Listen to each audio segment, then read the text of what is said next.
الصلاة والسلام صلى الله على محمد صلى الله عليه وسلم.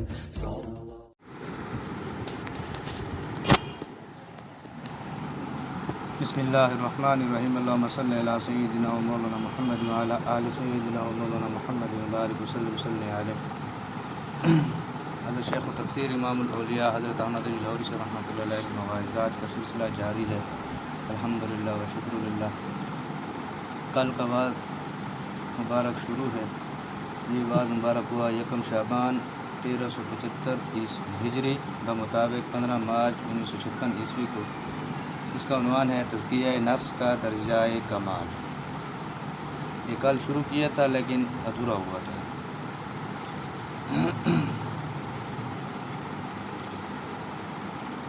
بسم اللہ الرحمن الرحیم. آیت شریفہ ہے هو الذی بعث فی الامیین رسولا منہم یتلو علیہم آیاتہ ویزکیہم ویعلمہم الکتاب والحکمہ.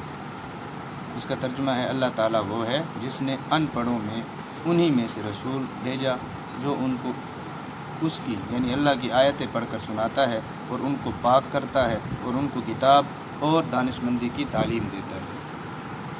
عرض یہ ہے کہ اس آیت میں حضرت صلی اللہ علیہ وسلم کے 4 فرض ذکر کیے گئے ہیں. نمبر 1 تلاوت آیات. حضور صلی اللہ علیہ وسلم جبرائیل علیہ السلام سے آیات قرآنی لے کر مخلوق خدا کو پہنچا دیتے تھے. نمبر 2 تزکیہ نفس. حضور نبی اکرم صلی اللہ علیہ وسلم اپنی صحبت میں بٹھا کر روحانی بیماریوں سے پاک فرما دیتے تھے. نمبر 3 تعلیم کتاب یعنی قرآن مجید کا مفہوم اور مطلب سمجھاتے تھے. نمبر 4 تعلیم حکمت یعنی حضور اقدس صلی اللہ علیہ وسلم نے حضرات صحابہ کرام رضوان اللہ تعالیٰ علیہ مجمعین کو عقل و دانش کے وہ گر سکھلائے کہ ساری دنیا کے عقلاء ان کے مقابلے میں مات کھا گئے. تلاوت آیات اور تعلیم کتاب 2 علیحدہ چیزیں ہیں. تلاوت کا فرض حفاظ مکاتب یا ناظرہ پڑھانے والے اساتذہ ادا کرتے ہیں جو بچوں کو ناظرہ قرآن مجید پڑھا دیتے ہیں. اور تعلیم کتاب کا فرض علماء کرام بجا لاتے ہیں جو قرآن مجید کے معانی اور مطالب سمجھا کر جاہل کو عالم بنا دیتے ہیں. آج میں تزکیہ نفس کے متعلق کچھ عرض کرنا چاہتا ہوں. تزکیہ نفس کے معنی ہیں باطن کو پاک کرنا. حضور نبی اکرم صلی اللہ علیہ وسلم نے اللہ تعالیٰ سے لے کر ہمیں ایسی تعلیم دی جس سے امت کا ظاہر و باطن پاک ہو جاتا ہے. دنیا میں کوئی قوم ایسی نہیں جس کے ہاں جسم اور کپڑے کو پاک رکھنے کا اتنا اہتمام ہو جتنا ہمارے ہاں ہے. انگریز جسم اور کپڑوں کو صاف رکھتے ہیں لیکن ان کی یہ دونوں چیزیں پاک نہیں ہوتی. یہی حال ان کے تربیت یافتہ مسلمانوں کا ہے. ان کے ساتھ 2nd کلاس میں سفر کرنے کا جب کبھی اتفاق ہوتا ہے تو میں دیکھتا ہوں کہ ان جنٹل مینوں کے پاس سوٹ کیس بستر وغیرہ سب کچھ ہوتا ہے. نہیں ہوتا تو لوٹا نہیں ہوتا. میں حیران ہوتا ہوں کہ یہ بیت الخلاء میں جا کر طہارت کس طرح کرتے ہیں. بڑے سے بڑے جنٹل مین کو بھی وہ تمیز نہیں ہوگی جو حضور اقدس صلی اللہ علیہ وسلم کی امت کے غریب سے غریب مسلمان نماز کے پابند کو ہوتی ہے. اس کے کپڑے پھٹے پرانے ہوں گے مگر پاک ہوں گے. اس ظاہر کی پاکی کو طہارت کے نام سے تعبیر کیا جاتا ہے. تزکیہ نفس کا درجہ تکمیل یہ ہے کہ دل سے ما سوا اللہ نکل جائے اور انسان اپنے آپ کو بھول جائے. اس کا اپنا کوئی ارادہ نہ رہے. اسی کی طرف اس آیت میں اشارہ ہے. قل ان صلاتی و نسکی و محیای و مماتی للہ رب العالمین لا شریک لہ وبذالک امرت وانا اول المسلمین. ترجمہ کہہ دیجئے بے شک میری نماز اور میری قربانی اور میری زندگی اور میری موت اللہ ہی کے لیے ہے جو پالنے والا ہے سب جہانوں کا. نہیں کوئی شریک اس کا اور اس بات کا مجھے حکم دیا گیا ہے اور میں سب سے پہلا فرما بردار ہوں. یہ اعلان حضرت صلی اللہ علیہ وسلم کی زبان مبارک سے کروایا گیا. ادھر ہمارے لیے حکم ہے لقد کان لکم فی رسول اللہ اسوۃ حسنہ جس کا ترجمہ ہے بے شک ہے تمہارے لیے رسول اللہ میں اچھا نمونہ. پہلی آیت میں حضور اقدس صلی اللہ علیہ وسلم کا اعلان ہے کہ میری نماز اور عبادت کے سب کام حتیٰ کہ میری موت بھی اللہ کی رضا میں ہی آئے گی.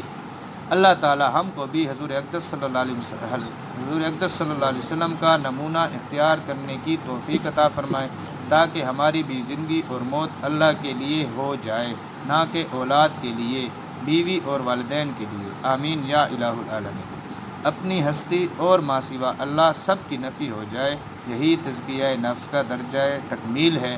اس کو کسی نے یوں بیان فرمایا، فارسی کا شعر ہے جس کا ترجمہ ہے: اے دل، تو اللہ تعالیٰ سے تعلق رکھنے کا طریقہ مرغابی سے سیکھ، جو کہ بظاہر دریا میں غرق ہوتا ہے، لیکن جب اڑنا چاہتا ہے تو ایسا معلوم ہے کہ اس کے پر بالکل خشک ہے۔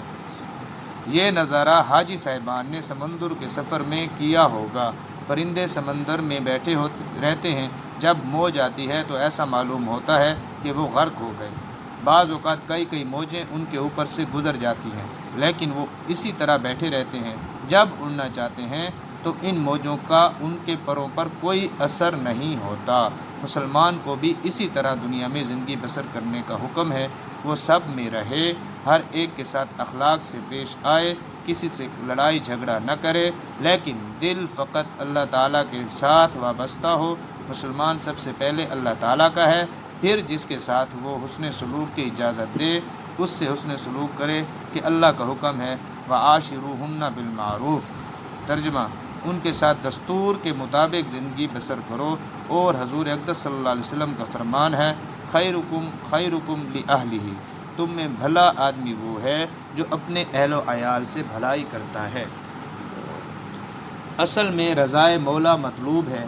ہم عزیز و اقارب کے ساتھ صلہ رحمی اس لیے کرتے ہیں کہ اللہ کا حکم ہے۔ حضرت صلی اللہ علیہ وسلم کا ارشاد ہے کہ پل صراط پر ایسے کنڈے ہوں گے جو ان لوگوں کو کھینچ کر جہنم میں ڈال دیں گے جنہوں نے رشتہ داروں سے اچھا سلوک نہ کیا ہوگا۔ رشتہ داروں کی خدمت بھی اللہ کے لیے ہونی چاہیے۔ یہ باتیں سیکھنے سے آتی ہیں۔ اکثر دنیا داری بیاہ شادی کے موقع پر ریا سے کام لے کر مال بھی گنواتے ہیں اور خدا کو بھی ناراض کرتے ہیں۔ اس قسم کی تقریب پر برادری کو اس لیے کھلانا چاہیے کہ اللہ کی بارگاہ میں اگرچہ یہ شکایت کریں تو ہم کہہ سکیں کہ اے اللہ، تو میری نیت کو جانتا ہے کہ میں نے ان کی حسب توفیق خدمت کی تھی، اس لیے نہ کھلایا جائے کہ وہ بھی ہمیں کھلائیں گے۔ ولا تمنن تستکثر، یعنی ترجمہ ہے اور نہ احسان کر کے زیادہ ملے، اس نیت سے احسان نہ کر کے مجھے اس کا بدلہ زیادہ ملے۔ یہ تو برادری کے متعلق تھا، اب غیروں کے متعلق بھی سنیے۔ حضور صلی اللہ علیہ وسلم کا ارشاد ہے: تحابو الحدیث، یعنی ترجمہ ہے ایک دوسرے کو ہدیے دیا کرو تاکہ آپس میں محبت بڑھے۔ البتہ احباب کو کھلانے میں ایک بات ملحوظ رکھنی مناسب ہے، جس طرح حضور صلی اللہ علیہ وسلم نے فرمایا ہے: لا یاکل طعامک الا تقی، اے مسلمان تیرا کھانا پرہیزگار کے سوائے کوئی نہ کھائے۔ اللہ کے نیک بندوں کی دعائیں لینے کے لیے آموں کے موسم میں ان کی آموں کی دعوت کر دیجیے تاکہ یہ صفائی کے گواہ ہو جائیں۔ حضور صلی اللہ علیہ وسلم کا ارشاد ہے: انتم شہداء اللہ فی الارض، تم زمین میں اللہ تعالیٰ کے گواہ ہو، یعنی جس کو تم اچھا کہو گے وہ اچھا، اور جس کو تم برا کہو گے وہ برا۔ اپنوں کو اس نیت اور غیروں کو اس نیت سے کھلائیے۔ ہر کام میں مطلوب و مقصود فقط اللہ تعالیٰ کی رضا ہونی چاہیے۔ ہم میں سے ہر ایک شخص چاہتا ہے کہ اللہ تعالیٰ اس کو جو اولاد دے یا جو بہو اس کے گھر آئے وہ اندر اور باہر کی بیماریوں سے پاک ہو، یعنی اولاد اور بہو گنجی اور بھینگی نہ ہو اور نہ دق کی مریضہ ہو۔ اسی لیے اللہ تعالیٰ کو بھی بندے ایسے چاہیے جو ظاہر اور باطن کی بیماریوں سے پاک ہوں۔ ان کے لیے اس نے جنت بنائی ہے۔ اس کو مشرک، کافر، نفاق اعتقادی کے منافق نہیں چاہیے۔ ظاہر اور باطن کا ایک ہونا تزکیہ نفس سے پیدا ہوتا ہے۔ میوہ میوے کو دیکھ کر رنگ پکڑتا ہے۔ یہ قاعدہ کلیہ ہے کہ انسان جس فن میں کمال حاصل کرنا چاہتا ہے، اس فن کے کامل کی صحبت میں مدت مدیر تک اپنے آپ کو بٹھائے گا تو کامل ہو جائے گا۔ مثلا درزی بننے کے لیے درزی کی صحبت میں مدت مدیر تک بیٹھنا ضروری ہے۔ استاد کی ہر نقل و حرکت کو دیکھے گا۔ استاد کچھ زبان سے اور کچھ عمل سے سمجھائے گا۔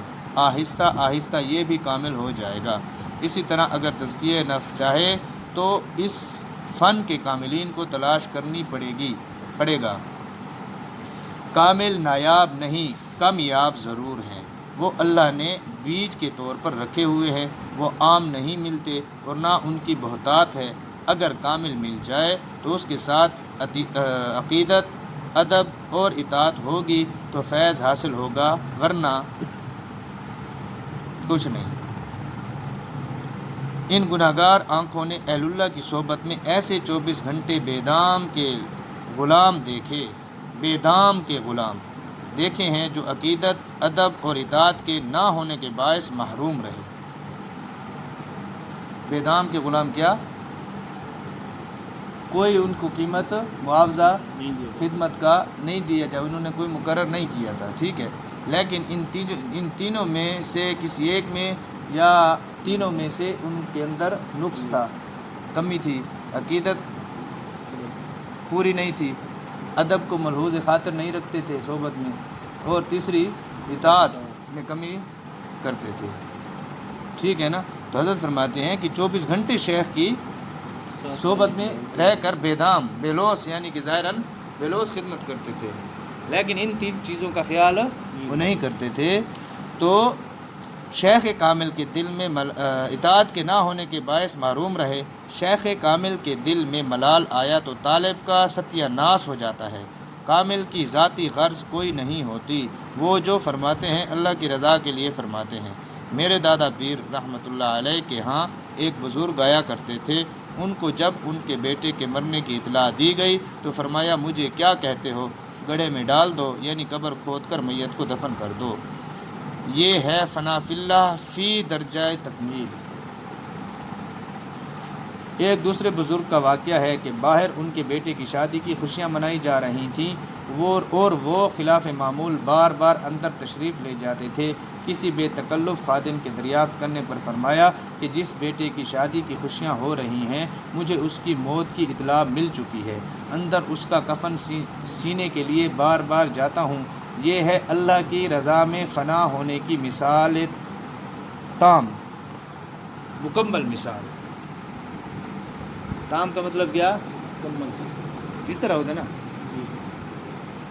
یہ چیزیں تعلیم و تربیت سے حاصل ہوتی ہیں۔ تعلیم و تربیت کے بغیر اکثریت کو بیوی اور اولاد مقصود بالذات ہوتی ہے۔ اللہ تعالیٰ مجھے اور آپ کو روحانی امراض سے شفا یاب فرمائے تاکہ جب ہم دنیا سے جائیں پاک ہو کر جائیں۔ آمین یا الہ العالمین وآخر دعوانا ان الحمدللہ رب العالمین۔ آپ مواعظات ماشاءاللہ متواتر سنتے آ رہے ہیں۔ جو بھی واعظ مبارک کا آخری حصہ ہوتا ہے، جس واعظ مبارک کا بھی، حضرت اس میں کیا فرماتے ہیں؟ نوٹ کیا ہے آپ نے؟ کیا فرماتے ہیں؟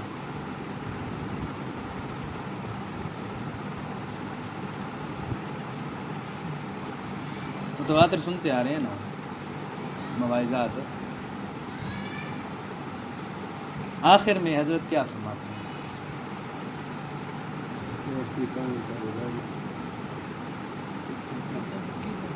شیخ یہ جتنا بھی حضرت مواعظات فرماتے ہیں، یہ جتنا بھی فیض ہے حضرت کا، ٹھیک ہے نا، دیکھیں اللہ تبارک و تعالیٰ کا چناؤ ہوتا ہے، ٹھیک، اور حضرت کی بات کرنے کا مقصد یہ ہوتا ہے نا کہ پہلے اتنی بڑی تمہید باندھتے ہیں، ٹھیک، پھر جو عنوان ہے اس کے اوپر روشنی ڈالتے ہیں، اور آخر میں کہ سب کا خلاصہ کیا ہے کہ یہ چیز کیسے نصیب ہوگی؟ کیا؟ صحبت شیخ میں بھی 3 چیزوں کا ملحوظ خاطر رکھنا۔ شیخ کے ساتھ حضرت نے ہر دفعہ فرمایا ہے کہ اہل اللہ کی صحبت اور شیخ کامل کی صحبت، اور صحبت میں حق کے 3، عقیدت ہو، اطاعت ہو اور ادب ہو۔ ان تینوں میں سے اگر ایک، یہ 3 تاریں ہیں جو شیخ کے قلب کے ساتھ آپ نے جوڑنی ہے، اگر ان تینوں میں سے کسی کوئی ایک تار بھی متاثر ہوئی، ٹھیک ہے نا، آپ کو فیض نہیں مل سکتا، آپ فیضیاب نہیں ہو سکتے۔ کچھ بھی، اس لیے جو بھی بات ہو، جو بھی وہ ہو، فوراً جو بھی خطرہ آئے اس کو شیخ کے سامنے عرض کر دو، رکھ دو۔ نہیں بول سکتے، کچھ حجابات ہیں، تکلفات ہیں، یا ادب کو ملحوظ خاطر ادب کا اتنا غلبہ ہے کہ شیخ کے سامنے زبان بھی نہیں کھولی جا سکتی، ٹھیک ہے نا، چونکہ یہ سارے الحمدللہ و شکر اللہ تحدیث بن نعمت کے طور پر عرض ہے، یہ ساری کیفیات ہمارے اوپر گزری ہیں اپنے شیخ کی صحبت میں۔ تو ہمیں اللہ کے فضل سے نہ کتابوں میں پڑھا تھا کہ کیا حل ہے، بس چپ کر کے بیٹھ جاتے اور تحریر کر کے حضرت کو دے دیتے، ٹھیک ہے۔ حضرت نے جواب دیا تو فابہا، نہیں دیا تو خاموش۔ اطلاع کر دینا ہمارا کام ہے، ہمارا کام ہے، اور باقی آگے کا کام شیخ کا ہے جو اس کی ذمہ داری ہے، اسی کے مطابق بات کرنے کا مقصد یہ ہے کہ جو بھی چیز ہے، اب اس میں روشنی ڈالیں تو بہت لمبی پڑ جائے گی، مجھے کوئی بات سمجھ آئے گی یا نہیں آئے گی۔ تو مقصد یہ ہے کہ بس آپ لوٹے کو لاٹھتے بھان، سمندر کو کوزے میں باندھ، ٹھیک ہے نا، ورنہ اس میں سے تو اتنے مضامین نکلتے ہیں کہ ابھی یہ کل ادھورا رہ گیا تھا نا، یہ چار چیزیں پہلے گزری، چار پھر اس کے بعد گزری، پھر چار یہ آئیں، پھر اس سے پہلے چار تھی، چار عالم ہے، ٹھیک ہے نا، پہلی تسبیح، دوسری تسبیح، تیسری تسبیح، چوتھی تسبیح، اس کے ساتھ چار عالموں کا اپنا اپنا تعلق ہے۔ عالم ناسوت کا تعلق پہلی تسبیح کے ساتھ ہے، عالم ملکوت کا تعلق دوسری تسبیح کے ساتھ ہے، عالم اس کا جبروت کا تعلق تیسری تسبیح کے ساتھ ہے، عالم لاہوت کا تعلق چوتھی تسبیح کے ساتھ ہے، ٹھیک ہے۔ اور چوتھی تسبیح کے ساتھ کیسے؟ عالم ناسوت یہ دنیا کا عالم ہے، ٹھیک ہے، ناسوت سے مراد کیا؟ ہاں یار، ناسوت سے مراد کیا کہ یہ دنیا کا عالم ہے، ٹھیک ہے نا، اس دنیا میں ہم نے کس طرح رہنا ہے، ٹھیک، توحید پر قائم رہنا ہے ہم نے، اور توحید کا مضبوط ترین جو کلمہ ہے وہ کیا ہے؟ افضل الذکر لا الہ الا اللہ، ٹھیک،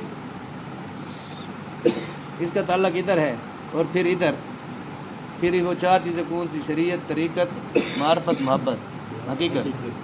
معرفت و محبت بھی ہے، یہ بھی آپ نوٹ کر لیں، ٹھیک ہے، معرفت و محبت یہ دونوں اکٹھی آ جاتی ہیں، ٹھیک ہے نا، کسی کے اوپر معرفت اور کسی کے اوپر محبت کا غلبہ ہوتا ہے، ٹھیک ہے، کبھی پہلے محبت پہلے ہوتی ہے، معرفت بعد میں آتی ہے، کبھی معرفت پہلے آتی ہے، محبت بعد میں آتی ہے،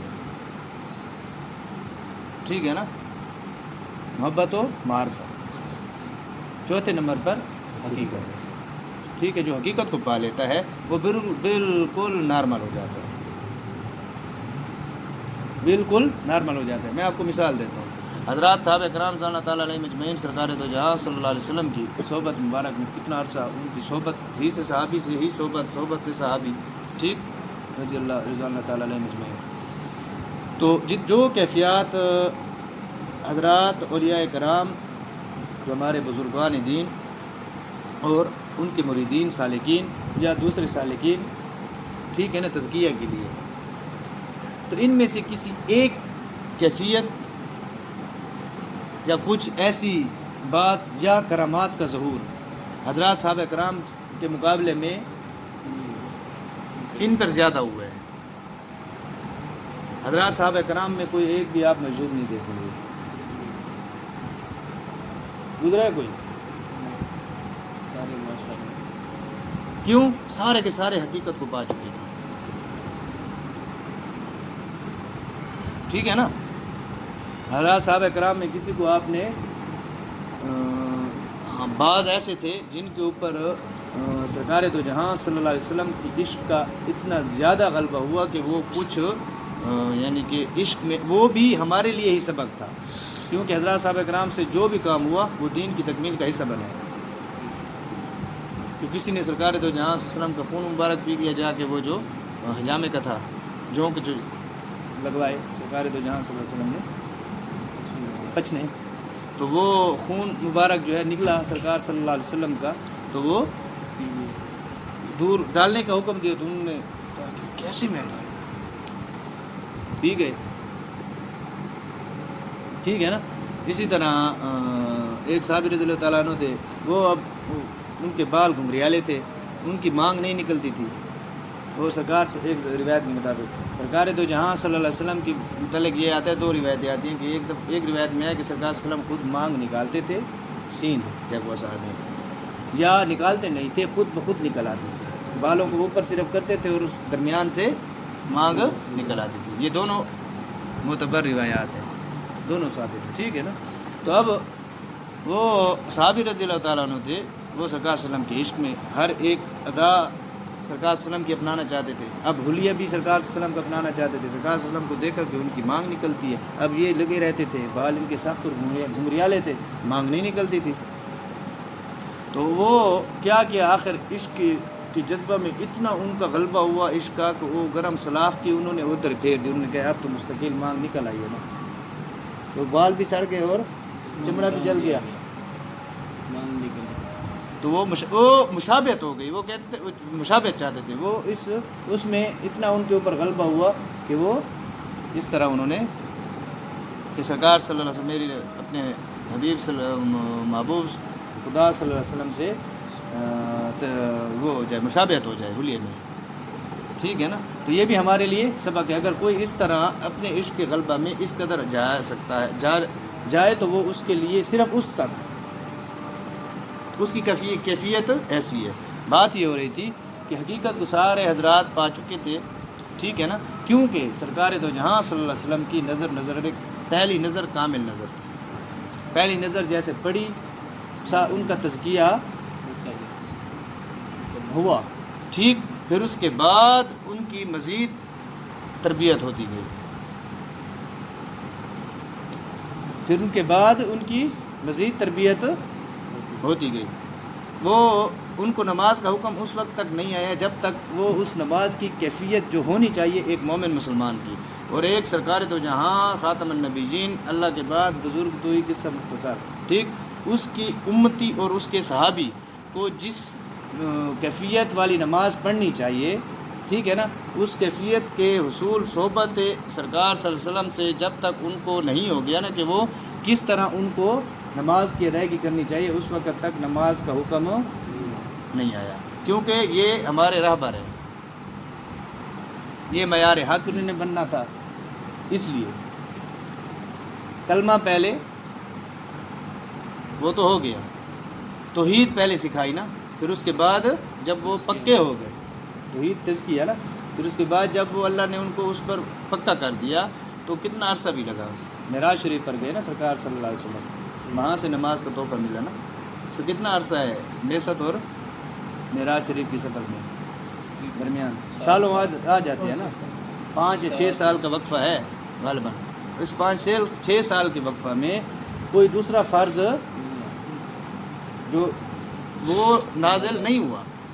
آیات قرآنیہ کی وحی آتی تھی اور احکامات شاید آتے تھے، لیکن فرض کے طور پر جو ارکان جن کو بولتے ہیں وہ اس وقت تک نہیں آیا. کیوں نہیں آیا؟ اس کی ایک حقیقت یہ بھی ہے کہ اس وقت تک نہیں آیا جب تک وہ مکمل طور پر اس حضوری کو پا نہ جائیں، اس مقام تک جب تک نہ پہنچ گئے اس وقت تک وہ نازل نہیں ہوا. ورنہ اللہ تبارک و تعالی جس طرح کلمے کا حکم دیا، ٹھیک ہے، اس کے ساتھ ہی وہ بتدریج ایک اس کے ساتھ ترتیب کے ساتھ. تو ان کو جب اتنا یعنی کہ وقت لگا، ٹھیک ہے نا، ایک مثال ہے ہمارے لیے، ٹھیک ہے. تو پھر ہمیں بھی حوصلہ شکن نہیں ہونا چاہیے، ہمیں بھی نہیں ہونا چاہیے. بہرحال اللہ پاک ہم سب کو اس پر عمل کی توفیق نصیب فرمائے. تو بات یہ ہو رہی ہے کہ آخر میں جو حضرت جس واعظ مبارک کو بھی لے کر آتے ہیں تو یہ جو یعنی کہ یہ اس کا عنوان ہے، اس پر روشنی ڈالتے ہیں. پھر اس کے بعد یہ فن ہے، یہ قاعدہ اور کلیہ ہے کہ جس فن کا کمال حاصل کرنا چاہتے ہیں تو اس فن کے جو کامل ہوتا ہے اسی کے پاس جا کر آپ نے وہ فن سیکھنا ہوتا ہے. ٹھیک ہے نا. تو ہر اس میں آخر میں حضرت نے یہ فرمایا کہ یہ سب کا تعلق اہل اللہ کی صحبت کے ساتھ ہے، اپنے شیخ کی صحبت کے ساتھ. پھر اس کے 3 شرائط ہیں. ایک عقیدت ہے، دوسرا ادب ہے اور تیسری اطاعت ہے۔ ان تینوں تاروں کو شیخ کے قلب کے ساتھ جوڑنا ہے، پھر فیضیاب اللہ کرے گا۔ ٹھیک ہے نا؟ اللہ تبارک و تعالی ہمیں عمل کی توفیق نصیب فرمائے۔